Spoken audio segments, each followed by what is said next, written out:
দম ফেলারও ফুরসত নেই জামালপুর সদরের চর অঞ্চলের মরিচ চাষিদের।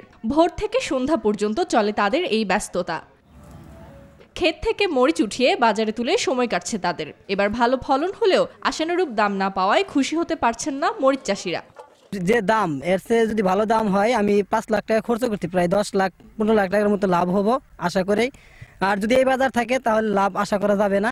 মরিচের ফলন বাম্পার ফলন হয়েছে, কিন্তু আশার অনুরূপ আমরা টাকা পাচ্ছি না।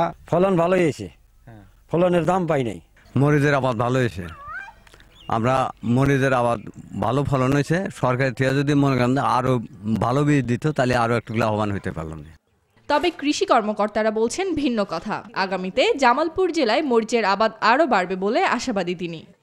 এই জেলাটি চর সমৃদ্ধ, চরের পলি সমৃদ্ধ মাটিতে মরিচের ভালো ফলন হয়।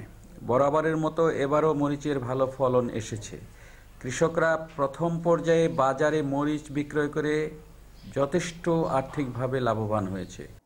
জামালপুর জেলায় এবার 8,000 হেক্টরের বেশি জমিতে মরিচের আবাদ হয়েছে। Desk report, news 24।